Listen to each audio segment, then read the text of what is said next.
Este documentário contém depoimentos que retratam os testemunhas de Jeová. Numa distribuição Buena Vista Filmes.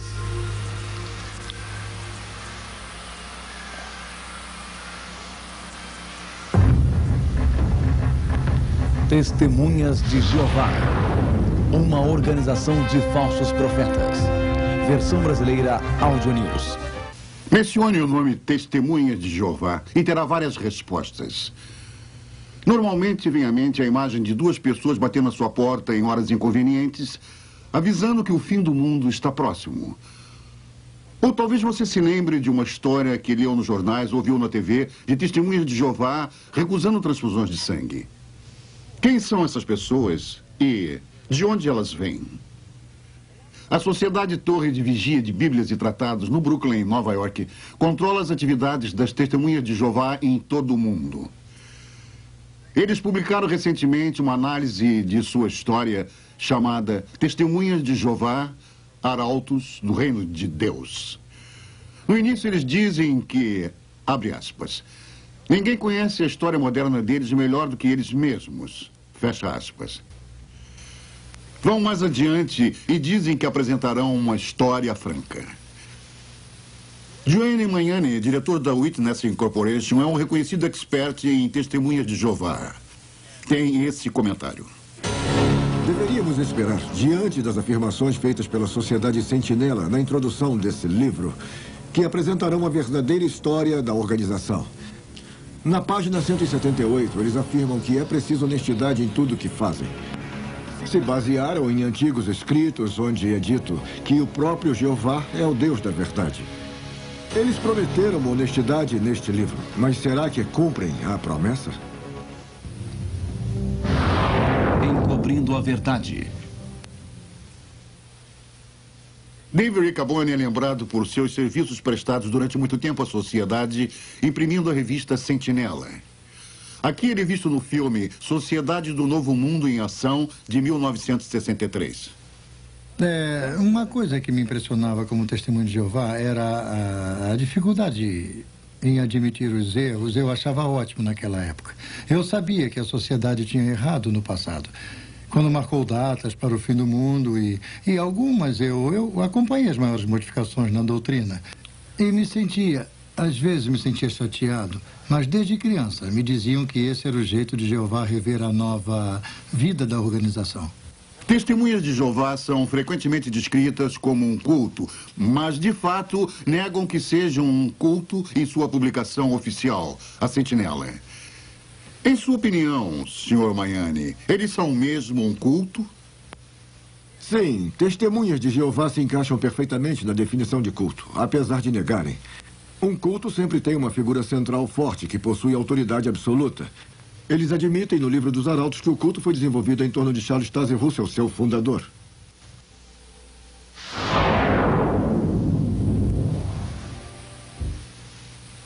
Charles Taze Russell nasceu na Pensilvânia em 1852. Desde os 11 anos, ele trabalhava na loja de roupas da família e se tornou um bem-sucedido homem de negócios. Aos 17 anos, recebeu a influência de antigos adventistas que marcavam datas para o fim. Logo depois, rompeu com eles e começou a publicar sua própria revista, conhecida como Sentinela. Cresceu rapidamente, mas seus problemas de verdade estavam em casa. Em 1916, depois de várias batalhas conjugais, Russell se divorciou de sua esposa Maria. Em vez de dividir seus bens pessoais com ela, ele transferiu todos para a Sociedade Sentinela de Bíblias e Tratados que ele controlava totalmente. Esse livro menciona a transferência em pé de página, mas não lemos aqui o óbvio. O pastor Russell traiu a sua esposa. O livro menciona repetidas vezes que o pastor Russell não foi apontado como adúltero, mas só porque sua esposa não o acusou de adultério. Em vez disso, ela o acusou de comportamento imoral com uma jovem que morava na casa deles. Era tarde da noite, por volta de 11 horas. Ele colocou o braço em torno dela e a beijou. Isso aconteceu no vestíbulo, antes de entrarem na sala, e ele a chamou de pequena esposa. Mas ela disse, eu não sou sua esposa. E ele disse, eu vou chamá-la de filha. E uma filha tem quase todos os privilégios de uma esposa. E que outros termos foram usados? Então ele disse, sou como uma água viva, vivo flutuando aqui e ali. Toco uma e outra. E se ela retribui, eu a pego para mim. E se não, flutuo até outras. E ela escreveu isso para que eu me lembrasse das palavras exatas quando falasse com ele. E ele confessou que tinha dito aquilo. Então, por que o livro diz que Maria Russell queria notoriedade para ela, quando, na verdade, a corte declarou? Ele mesmo diz que ela é uma mulher de perfeito caráter moral. O seu testemunho é uma forte confirmação das alegações dela. O julgamento descreveu o comportamento dele como tratamento cruel e bárbaro, e mais. Sua conduta para com sua mulher evidencia um egoísmo insistente e autoglorificação que necessariamente tornaria a vida de qualquer mulher sensível e cristã um fardo e faria sua condição intolerável. Eu fiquei surpresa ao descobrir muitas coisas estranhas sobre o pastor Russell quando fiz uma pesquisa independente sobre ele. Aqui, no livro Finished Mystery, ele ensina que os batismos nas igrejas, no início feitos por Paulo, enchiam de fumaça o cérebro dos homens. Ele achava que se os cachorros tivessem uma cabeça igual à cabeça humana, o cachorro pensaria como homem. Deu conselhos de saúde que eram puro lixo. Por exemplo, ensinava que a apendicite era causada por mordidas de verme no cólon. Ele vendia um trigo chamado de milagroso a um preço nada milagroso para seus seguidores. Nenhuma dessas coisas é trazida à tona nesse livro. Não fizeram um trabalho honesto ao retratar seu fundador de modo nenhum. Estamos preparados para documentar que Charles Russell acreditava que ele era o canal de comunicação entre Deus e os homens. Ele até mesmo se autodenominava a boca de Deus. Está acreditado aqui no livro Finished Mystery, escrito após sua morte. Diz que Russell é encarregado do paraíso. Tradução do Novo Mundo? A Bíblia produzida pelas Testemunhas de Jeová, chamada Tradução do Novo Mundo, causou muita controvérsia. O livro dos Arautos afirma que é uma tradução literal que apresenta fielmente o que está nas escrituras originais e que todo o comitê de tradução era de ungidos espíritos cristãos, mas não revelaram seus nomes. Meu último marido, Bill, estava no quartel-general da Sociedade Sentinela trabalhando na tradução do Novo Mundo. O ex-presidente Fred Franz foi o principal responsável por essa tradução. Não era doutor e muito menos erudito em grego. E só tinha cursado 2 anos da universidade. Não havia eruditos. Eu sei porque conhecia todos pessoalmente. A suposta tradução foi escrita para refletir a doutrina pessoal deles. E o livro dos Arautos não diz a verdade quando afirma que essa é uma tradução literal do grego original. O único grego original que conheço é Jorge Ganges, do Comitê Secreto de Tradução. E ele não era erudito, disso eu tenho certeza. Ele mesmo me contou que antes de juntar-se a nós era cozinheiro em Columbus, em Ohio.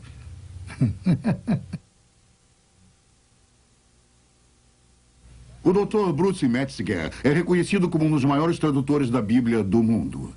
Dr. Metzger, a tradução do Novo Mundo é confiável para o estudo da Bíblia? O leitor leigo é totalmente enganado pela mostra de uma suposta erudição que essas pessoas introduziram nessa tradução. É uma falsa amostra de erudição. Deve ser chamada de não apenas uma versão em separado da Bíblia, mas em alguns aspectos uma perversão da Bíblia. Eles usam a palavra Jeová 237 vezes no texto do Novo Testamento e não aparece nenhuma vez em nenhum dos manuscritos gregos conhecidos. Eu não acho que essa seja uma erudição responsável. Mas ainda pior, em relação à pessoa de nosso Salvador Jesus Cristo. Tentaram todas as vezes que podiam denegrir o status de Cristo de eterno Filho de Deus para um ser criado. Chegam mesmo a distorcer o primeiro verso do Evangelho de João. No princípio era o Verbo, e o Verbo estava com Deus, e o Verbo era Deus. E está escrito Deus com D minúsculo. Isso é terrível. Dr. Metziger, o que acha da afirmação da Sociedade Sentinela de que a Bíblia de Johannes Grebers era uma tradução? Sim, essa tradução, eu anos atrás consegui uma cópia dela porque estava interessado em sua tradução do ponto dos manuscritos gregos que ele tinha usado. Johannes Greber, ou Griber, era um ex-padre católico. E depois de se casar com uma mulher que se autodenominava médium, ele teve a ideia de que traduziria o Novo Testamento de um jeito mais acurado se tivesse a ajuda de uma médium espírita. Quando a verdadeira fonte de Greber foi exposta por aqueles que estavam fora da sociedade, pararam de se referir a ele como um erudito. O interessante é que há provas de que eles sabiam desse envolvimento por pelo menos 30 anos. Essa atitude deliberada é encontrada em toda a história deles, apesar de nunca haver uma referência a isso no livro dos Arautos. Isso é franco? Isso é honesto? O retorno de Cristo. As modernas testemunhas de Jeová acreditam que a segunda vinda de Cristo data do ano 1914. Invisível. A história desta controversa data vem da década de 1870. O livro dos Arautos afirma que Russell foi avisado de que Cristo voltaria como uma pessoa de espírito glorioso, invisível aos olhos humanos. No início de 1876, ele reconheceu o ano de 1914 como o fim da era cristã. Começaram a dizer aos leitores que, para Russell, o fim da era cristã era outra forma de dizer fim do mundo. Em outras palavras, o que Russell realmente previu foi um duplo erro para o ano de 1914. Eu lhes aviso, meus caros irmãos, vamos nos preparar, porque será o fim da era cristã, será o fim do mundo. Devemos nos preparar. Origens no ocultismo. Charles Russell se baseou na piramidologia para apontar suas datas. Ele acreditava que a grande pirâmide de Gizé era a testemunha de pedra de Deus, confirmando a época bíblica. Quando Russell morreu em 1916, foi enterrado perto de uma pirâmide que serve como uma testemunha contínua de seus ensinamentos pagãos.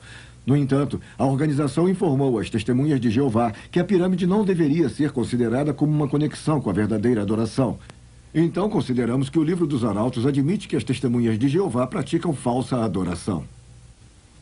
As testemunhas de Jeová dizem que Jesus Cristo está presente e governando invisivelmente do paraíso desde 1914. Qual é o significado dessa data em suas profecias sobre o fim do mundo? A história mostra que a cronologia de 1914 é falsa. Claras origens no ocultismo. Portanto, todas as outras datas baseadas nela também são falsas. O fundador da Sociedade Sentinela, Charles Russell, é um falso profeta. E, portanto, seus sucessores também são falsos profetas. Deuteronômio 18, versículo 22. Vendo extraviado o boi ou ovelha de teu irmão, não te furtarás a eles. Restituí-los-á sem falta a teu irmão. Essas acusações de início no ocultismo são, sem dúvida, chocantes para as modernas testemunhas de Jeová, já que eles negam todas as conexões com o oculto. Há alguma outra prova de envolvimento ocultista, além do estabelecimento de datas erradas devido à piramidologia? Depois da morte de Charles Russell, Joseph Rutherford assumiu o controle da sociedade. Eu estou escrevendo um livro sobre as testemunhas de Jeová e o ocultismo.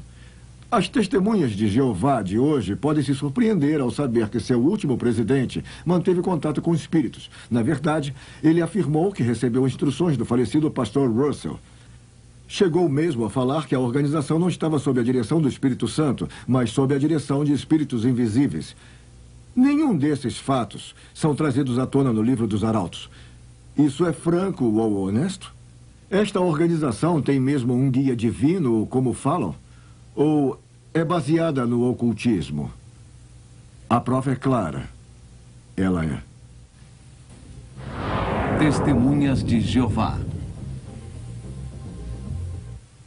Testemunhas de Jeová é um nome diferente. Anteriormente era chamado Estudantes Associados da Bíblia ou Russellites, assim como uma variedade de outros nomes. Por que a mudança em 1931? Basicamente, a mudança de nome se deveu ao ciúme do juiz Rutherford em relação à influência do falecido Charles Russell. Russell tinha sido muito amado e reverenciado por seus seguidores que acreditavam que ele era o canal de comunicação com Deus e o servo fiel, mesmo na morte. O juiz não suportaria isso por muito tempo. Ele queria uma nova religião com apenas ele no controle. Seguidores fiéis levavam discos de porta em porta, de modo que todos ouvissem o juiz chamar a religião de armadilha e trapaça. De fato, amigos, temos percebido que esta religião é uma grande trapaça. Deste modo, os Russellites tornaram-se as testemunhas. Na verdade, eram testemunhas de Joseph. O juiz foi forçado a trocar o nome. Ele afirmou que foram os anjos que o indicaram o nome Testemunhas de Jeová. O juiz agora controlava tudo. Como o ditador das Testemunhas de Jeová, ele permaneceu firmemente no poder até sua morte em 1942. O fim estava aqui. As Testemunhas de Jeová têm uma longa história de datas falsas para o fim do mundo que volta ao século passado. Muitas das modernas testemunhas de Jeová não conhecem os fatos. Eu era da 4ª geração de testemunhas de Jeová e conheci o juiz Rutherford pessoalmente quando era criança. Pelos escritos de Charles Russell, os pais dos meus avós e outros antigos seguidores acreditavam que o fim seria aqui em 1914. Tínhamos uma grande biblioteca da Sentinela em nossa casa. Minha família acreditava fielmente que o mundo acabaria no Armagedon, como havia aprendido. Esse livro dos Arautos não é muito confiável. Os fatos reais foram encobertos. A família de minha mãe era estudante internacional da Bíblia, a antiga versão das Testemunhas de Jeová. O ano de 1925 foi apontado como o início do paraíso sobre a terra. A Sentinela disse: milhões que hoje vivem nunca morrerão. Mandaram que fazendeiros não semeassem mais. Porque meu avô plantou no início de 1925, a família foi expulsa da organização por descrença. Não houve desculpas para a Sociedade Sentinela quando a data 1925 falhou. O paraíso não chegou como sempre fazia. A sociedade precisava manter o mito. Então construíram uma mansão na Califórnia chamada Beth-Sarin. Deveria ser uma casa para os príncipes e eles a chamaram de a Casa dos Príncipes. E era para Abraão, Isaac e Jacó. E deveria ser a casa deles quando eles retornassem dos mortos. O que as testemunhas acreditavam que aconteceria a qualquer momento. Mas se foi construída para os príncipes, foi o juiz Rutherford que aproveitou da casa. Enquanto eu participava da organização, fui informada da existência de Beth-Sarin em 1960, incluindo o fato de que a sociedade tinha ensinado que os profetas do Velho Testamento voltariam e se identificariam aos líderes da Sentinela. Um mendigo de barba apareceu e tentou reclamar Beth-Sarin para si, mas foi posto para correr pela sociedade. Meu pai era amigo do juiz Rutherford e me lembro de criança ouvir as pessoas conversando sobre o problema do juiz com bebidas. E não parecia incomodar ninguém. Quando eu cheguei à sede, ouvi as mesmas histórias confirmadas pelos mais velhos de como contrabandeavam o uísque da filial canadense para ele. A Sociedade Sentinela nega que indicasse o fim do mundo no período conhecido como Segunda Guerra Mundial. Eu me lembro do período da Segunda Guerra Mundial como testemunha de Jeová. Fomos levados a crer que não haveria vencedores na Segunda Guerra Mundial, apenas o Armagedon. Eu trabalhava para a organização em tempo integral, até ser preso e mandado para a cadeia por 5 anos. Eu recusei o serviço militar em obediência à religião. Minha esposa e eu fazíamos o melhor para viver de acordo com as normas da sociedade. Desistimos de ter filhos, já que o Armagedon estava tão perto. Agora, não tenho filhos para me amparar no tempo que me resta. Eu queria não ter acreditado na sociedade. O juiz Rutherford morre e o novo presidente Nathan North assume. Eu me lembro de Nathan North muito bem. Eu estive no quartel-general durante 4 anos enquanto ele foi presidente. Charles Taze Russell foi responsável pelas falsas profecias de 1872 e 1914. E o juiz Rutherford foi responsável pela profecia de 1925 e também pela da Segunda Guerra Mundial. Nathan North, sob a influência do vice-presidente Fred Frantz, foi responsável pela falsa profecia de 1975. Eu me lembro de como ficamos entusiasmados quando estudamos o livro Vida Eterna na Liberdade dos Filhos de Deus. E aprendemos que 1975 marcaria o fim de 6.000 anos da história dos homens a partir da data da criação de Adão. Significava que o Armagedon seria em 1975 e os últimos 1000 anos dos milênios de Cristo começariam. Todos começamos a nos dedicar mais. Don Nelson foi graduado em 1956. Foi treinado para o Serviço Missionário Mundial. Ele aparece no livro Arautos, na página 525. Eu lembro com muita tristeza os dias na organização e como eu e minha esposa nos sentíamos sortudos. O jeito que o representante da organização chegava nos lugares e dizia, e isso quase sussurrando ao microfone: somente 37 meses para o Armagedon, irmãos. E depois, em sucessivas viagens, somente 24 meses para o Armagedon, irmãos. E somente 12 meses para o Armagedon, irmãos. Felizmente, minha esposa e eu deixamos a Sociedade Sentinela em 1974, que era o ano anterior ao Armagedon, que deveria abalar e demolir o mundo. Então, não sabemos como eles lidaram com somente 1 mês para o Armagedon, irmãos. Ou somente 1 mês para depois do Armagedon. Isso porque, nessa época, tínhamos descoberto uma mentira na cronologia da organização e vimos o que era realmente. Era insano. 1974 foi um ano muito difícil para mim. Eu estava fora de mim. Eu tinha que tomar uma decisão crítica, porque a minha esposa precisava se submeter a uma cirurgia e o médico disse que ela precisava de uma transfusão. E eu tinha que tomar a decisão. Os irmãos me aconselharam a tomar a decisão certa para agradar a Jeová, porque, afinal de contas, estávamos a 1 ano do Armagedon e, mesmo que ela morresse, seria salva logo em seguida. Não pode imaginar o medo. Eu tive tanto medo. Eu estava apavorada. Estava perto da morte, estava em um hospital. E irmãos e irmãs diziam para que me entregasse a Jeová e que não aceitasse a transfusão de sangue. Se eu aceitasse a transfusão, eu morreria no Armagedon. Se não aceitasse e morresse, seria salva. O grande júbilo estava chegando. Era 1974 e 1975 estava à nossa porta. E se me mantivesse fiel a Jeová, eu seria salva. Esse foi o conforto que me deram. Há alguns anos antes de 1975, os mais velhos me convenceram a vender minha coleção de selos que estava em minha família há 3 gerações. E eu calculo que deveria valer hoje mais de $1 milhão.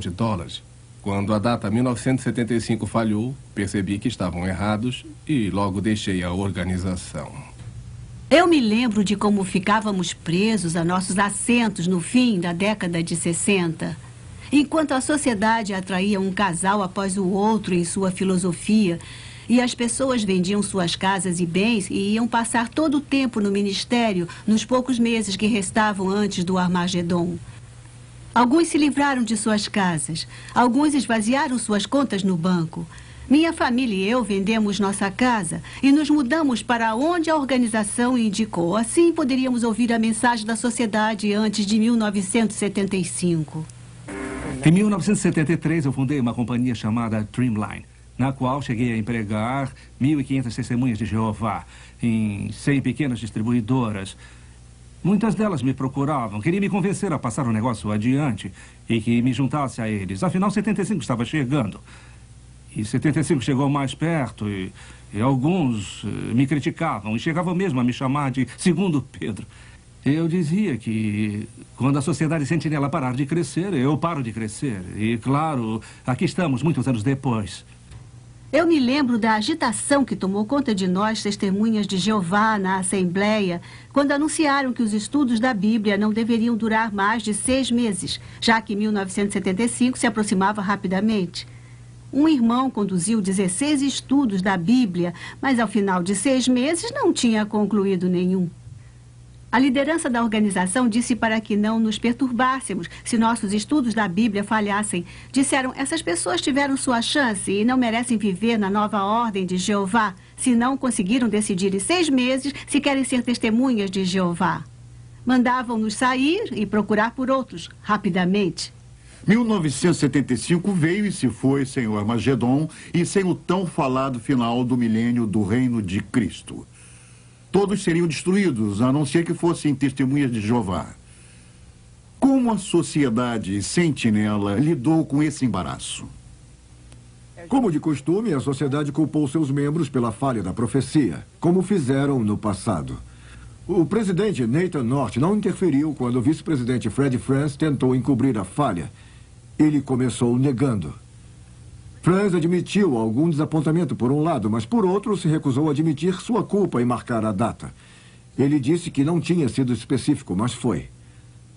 Afirmou que não tinha dito que o Armagedon seria em 1975. Disse que poderia ser. Mas quem frequentava as assembleias sabia do contrário. Muito mais foi dito do que foi escrito. Então, 1975 foi um grande desapontamento. Quando Nathan North morreu em 1977, Fred Franz tornou-se presidente da sociedade. Mas ele continuou negando sua responsabilidade pela falha de 1975? Fred Franz continuou negando sua responsabilidade por 1975. Eu consegui conversar com Fred Franz numa entrevista pelo telefone. Falei para ele que as negativas dele tinham vida curta.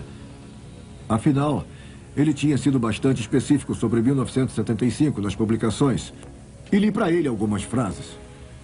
Disse para ele que foi por isso que muitas testemunhas de Jeová largaram tudo por 1975. Foi Franz que os forçou a acreditar que em 75 tudo acabaria. Ele se perdeu em suas palavras. Suas antigas afirmações o condenavam. Ele era um falso profeta. E eu disse isso a ele. Temos certeza de que muitos fatos históricos foram desvirtuados ou omitidos no livro Arautos. Ainda em suas páginas, nós achamos confissões potencialmente condenáveis se nós procurarmos. Na página 641, ainda achamos uma alegação, apesar de mudarem sua doutrina continuamente da falsa profecia, que diz que as testemunhas de Jeová estão avançando na luz da verdade. Precisamos perguntar, para eles, o que é esta luz? Juízo Final, 1999. Mesmo depois da última falsa profecia, eles não resistiram a continuar marcando datas para o fim do mundo. Continuam dizendo que 1914 foi o ponto de partida para a última geração, e várias referências em suas publicações apontam agora o ano 2000. Isso pode tornar a última geração bastante longa. De 1914 a 2000, um total de 86 anos. O tempo é o inimigo dos falsos profetas. E logo vão precisar da luz de 1974. Eu tenho acompanhado a história da Sociedade Sentinela por toda a minha vida, tanto dentro quanto fora da organização. E acho que Isaías 8:20 aplica-se a ela. Se eles não falarem desta maneira, jamais verão a luz. O livro Arautos fala muito das lideranças humanas sobre as testemunhas de Jeová e de como esse método de autoridade tem continuidade depois da morte de cada presidente. Mas fazem falsas declarações sobre como as testemunhas de Jeová encaram esses líderes. A adoração da criatura, Romanos 1, versículo 25. A Sociedade Sentinela acusou a People's Property Association por estabelecer sectarismo em torno do fundador Charles Russell. As modernas testemunhas de Jeová talvez se surpreendam em saber que People's Property Association foi o primeiro nome da Sociedade Sentinela no Brooklyn, Nova York. Foram eles que publicaram que Charles Russell era a criatura que Deus escolheu sobre todas as outras. Os primeiros seguidores de Russell deram a ele o status e a honra de criatura de adoração. As modernas testemunhas de Jeová devem checar por si mesmas e não engolir cegamente tudo que consta da literatura da Sentinela. São muitas enganações deliberadas. Normalmente, há muito dinheiro por trás dos cultos. Será que isso existe na Sociedade Sentinela? Muito dinheiro. Só precisamos olhar para as propriedades compradas pela Sociedade Sentinela no Brooklyn, Nova York e regiões vizinhas. São algumas das regiões mais valorizadas do mundo. E eles tiveram dinheiro para comprá-las. Aqueles que trabalharam no quartel-general da sociedade deram até a alma. Acreditávamos que estávamos servindo a Deus. Éramos escravos voluntários da Sociedade Sentinela e ajudamos a construir uma rica companhia de publicações. O dinheiro vinha das congregações e dos trabalhadores. Antes da introdução do imposto sobre serviços no Canadá, as testemunhas de Jeová compravam seus livros nos salões locais e vendiam de porta em porta. Então guardavam o dinheiro. Esse grande volume de vendas custaria à sociedade milhões de dólares em impostos. Em troca, as testemunhas recebiam a luz até que o imposto foi criado. Então, continuaram pagando pelos livros nos salões, mas agora é chamado de contribuição. Agora, desavergonhadamente, solicitam dinheiro de porta em porta onde colocam seus livros. Mas as pessoas não guardam mais o dinheiro. Precisam entregar à sociedade também. Como a Sociedade Sentinela é inteligente, recebe agora 2 vezes pelos mesmos livros e está enriquecendo cada vez mais. A Sociedade Sentinela também foi atrás de contribuições em todos os Estados Unidos e outros países para recolher mais dinheiro livre de impostos. Chegaram ao ponto de registrar um documento apoiando Jimmy Swaggart, quando este se envolveu em um grande escândalo que também envolvia contribuições. Tudo sem impostos. Interessante é que apoiaram quem chamavam de diabo e que tenham feito isso só por causa dos impostos. O método atual de contribuição é uma afronta à sociedade. Frequentemente, a organização não se contenta apenas com as doações recebidas. Eu me envolvi em muitos casos em que a sociedade mostra sua face inescrupulosa. Pedem dinheiro aos velhos e aos doentes e àqueles que se deixam convencer facilmente e que acreditam que dando seu dinheiro para a Sociedade Sentinela estarão se ajudando a obter a vida eterna. Isso, na minha opinião, é um terrível abuso em nome da religião. E conhecereis a verdade vos libertará. João 8:32. Eu não tinha razões para duvidar de meus amados pais que me criaram dentro da sociedade. Apesar de ser uma boa estudante, larguei o colégio e fui para o quartel-general da Sentinela. Lá conheci Bill. Nós dividimos muitas perguntas e preocupações sobre a organização durante nosso namoro. Questionávamos principalmente o assunto do sangue. Acabamos deixando o quartel-general para nos casarmos e nos mudamos para a fazenda do meu pai. Éramos muito felizes até que alguém contou sobre nossas dúvidas em relação às transfusões. Fomos postos de lado pelos nossos amigos, fomos abandonados por nossas famílias, fomos deserdados e, sem treinamento profissional, tivemos que começar tudo de novo.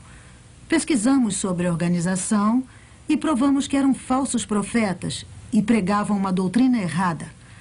Vimos que colocamos a organização no lugar em que Cristo devia estar.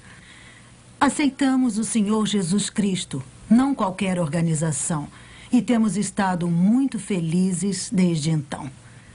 Bill está agora na casa do Senhor e eu continuo ministrando a sua santa palavra. Apesar de minha família ainda me discriminar, eu oro para que algum dia eles abandonem a organização pela fé em Jesus Cristo. Fui convertida a Testemunha de Jeová quando tinha 18 anos e procurava por Deus. Larguei a universidade para me dedicar inteiramente a essa organização. Eu estou envergonhada por ter dado o controle de minha vida à organização. Quase morri ao recusar uma transfusão de sangue. Deixei os mais velhos tomarem decisões por mim. Durante uma assembleia em 1972, um tio cristão pediu imediatamente à sua igreja para orar pela minha libertação das Testemunhas de Jeová. Enquanto oravam, a fé cristã tomou conta de mim e eu finalmente comecei a questionar a doutrina, especialmente quando falava de Jesus Cristo e dos seus arcanjos. Levei minhas dúvidas aos mais velhos e descobri que não podia fazer perguntas difíceis e não havia um jeito honroso de sair daquela organização.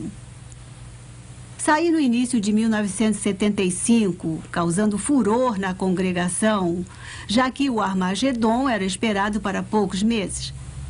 Foi a melhor decisão que eu tomei, além de receber Cristo como o meu Salvador. E meu marido, Kit, e eu temos servido a Deus desde então. Comecei com as Testemunhas de Jeová no início de 40. Quando finalmente saí da prisão, continuei como Testemunha de Jeová até a década de 70. No entanto, eu tinha lido livros cristãos proibidos e não estava seguindo a doutrina da maneira como eu devia. E me confessei aos mais velhos. E eles então dispensaram meus 26 anos de serviços. Em 10 minutos, eu estava fora. Mas então um amigo cristão colocou seus braços à minha volta e me mostrou o amor de Cristo. E eu senti mais amor nele em 10 minutos do que em todos aqueles 26 anos de organização. Mais tarde, ao ler um livro cristão, eu tive certeza de que Jesus Cristo é o Senhor e caí sobre os meus joelhos e o recebi como meu Salvador. Bem, eu tinha 6 meses quando meus pais se tornaram Testemunhas de Jeová. E vivi totalmente para a organização por 15 anos. Mas vi muitas injustiças através dos anos. Muita falta de gentileza e tão pouca piedade, apesar de pregarem o contrário, fora aqueles que realmente se sacrificaram pelo bem da organização. Finalmente, depois de destruírem minha família, comecei a investigar a organização Sentinela e a ler a Bíblia. Porque eu queria saber se as Testemunhas de Jeová eram um canal de Deus. Eu queria saber como obter a vida eterna. Bem, descobri que Jesus Cristo é o caminho, a luz, a verdade, e não qualquer organização. E, é claro, Jesus, sim, nos dá a vida eterna. Eu estava saindo do colégio em 1973 e pensava em ir para a faculdade de Direito. Naquela época, meus pais, Testemunhas de Jeová, me disseram que o Armagedon seria em 1975. Eu só tinha mais 18 meses de vida. Então, larguei os estudos e me juntei às Testemunhas de Jeová. Mas, graças a Deus, alguns cristãos maravilhosos me mostraram que eu estava seguindo um falso profeta. Esses fatos estão em meu livro. Eu não gosto que me enganem. Quando descobri que a Sociedade Sentinela estava me enganando, soube que estava em um culto. Mas, então aconteceu algo maravilhoso. Eu aceitei Jesus como meu Salvador e ele nunca mentiria para mim. Muitas pessoas aceitam a mentira ao lerem a Sentinela. Agora dedico minha vida a mostrar a elas o resto da história, a verdadeira história das Testemunhas de Jeová. Uma organização de falsos profetas. Minhas orações a Jesus abriram os olhos de muitas Testemunhas de Jeová para o verdadeiro amor de Cristo. Esse programa analisou o livro Testemunhas de Jeová, Arautos do Reino de Deus. Os líderes da Sentinela dizem que é a história verdadeira da religião deles, mas acabam de ver que a versão real da história deles é uma perversão dos fatos. Ainda declaram que todos devem acreditar neles para serem salvos. Na verdade, as Testemunhas de Jeová são arrogantes ao nos convidar à organização de Jeová para a salvação. Mas Jesus Cristo diz em sua palavra: eu sou o caminho, a verdade e a vida. Ninguém vem ao Pai senão por mim. Que convite você vai aceitar? Da próxima vez que uma testemunha de Jeová bater à sua porta querendo lhe vender uma revista Sentinela, seja simpático. Mas lembre-se de que, como cristão, você é o verdadeiro arauto do reino de Deus. E é ele quem precisa aceitar o amor de Cristo. Porque é membro de um culto supostamente chamado de Testemunhas de Jeová, uma organização de falsos profetas. Acautelai-vos dos falsos profetas, que se vos apresentam disfarçados em ovelhas, mas por dentro são lobos roubadores. Mateus 7, versículo 15.